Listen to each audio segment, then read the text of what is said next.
to make Viagra. That's right. Our nasal cavity actually makes nitric oxide.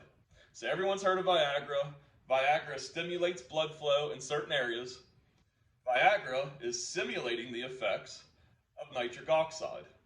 So by breathing through our nose instead of our mouth, we actually can increase the amount of nitric oxide in our air pathways by 10 to 15 times the normal amount. And of course then enters the blood system. So nitric oxide is one of the most powerful compounds in the human body. So why is nitric oxide so important? Well, of course, it improves blood flow, but it also reduces the risk of cardiovascular disease. It enhances exercise performance. It improves muscle recovery.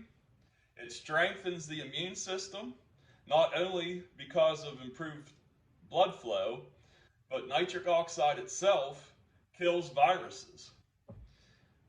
It improves brain function. Nitric oxide is actually the neurotransmission that goes from nerve to nerve in your brain and in your reproductive system.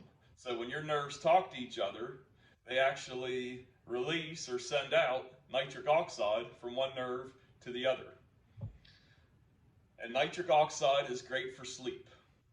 So one of my favorite things to talk about with regards to sleep is my grounding pillow. But one of the easiest things you could do to improve your sleep is breathe through your nose. And believe it or not, mouth tape is an actual thing. If you go online and search for it, you'll find mouth tape. It's a big oval you put over your mouth.